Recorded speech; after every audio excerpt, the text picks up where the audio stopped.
جال گفتگو کے بجائے بحث کو پسند کرتا ہے اور جب اس سے جواب نہیں بن پاتا تو آپ کے خلاف ہو جاتا ہے۔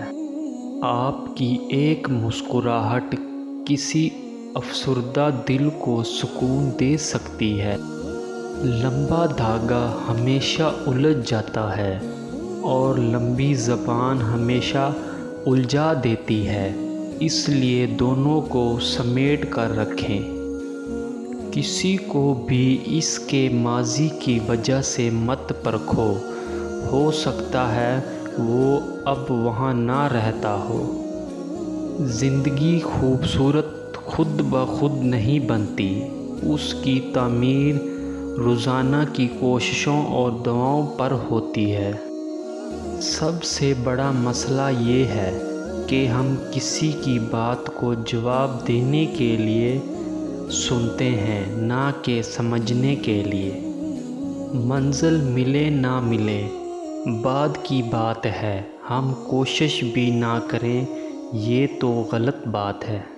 زندگی میں چوٹ لگنا بہت ضروری ہوتا ہے، کیونکہ زخم جیسا کوئی استاد نہیں۔ ہم کچھ لوگوں کی زندگی میں باہرمی کھلاڑی کے طور پر ہوتے ہیں۔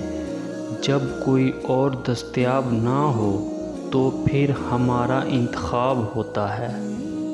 لوگوں کو اتنا کچھ دیں جتنے وہ مستحق ہوں، کیونکہ ظرف میں جتنی گنجائش ہوگی اسی حساب سے آپ کے خلوص، محبت، عزت اور بھرم کی قدر ہوگی۔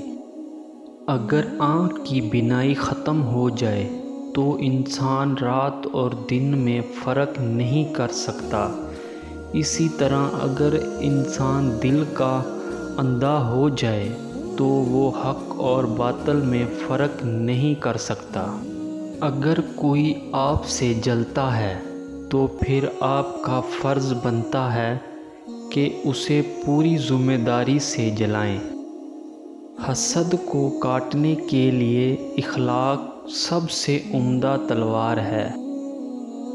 بد کلامی، بد زبانی اور فحش گوئی سے آپ نہ صرف اپنا وقار تباہ کرتے ہیں بلکہ ان لوگوں کی بھی توہین کرتے ہیں جنہوں نے آپ کی تربیت کی۔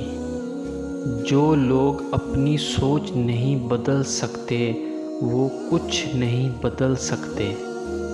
مرد کی کامیابی کے پیچھے ماں کے سوا کوئی دوسری عورت نہیں ہو سکتی، کیونکہ دوسری عورت ایک کامیاب مرد ڈھونڈتی ہے۔ قابل نفرت ہیں وہ رشتے جو بات بات پر آزمائش لیتے ہیں۔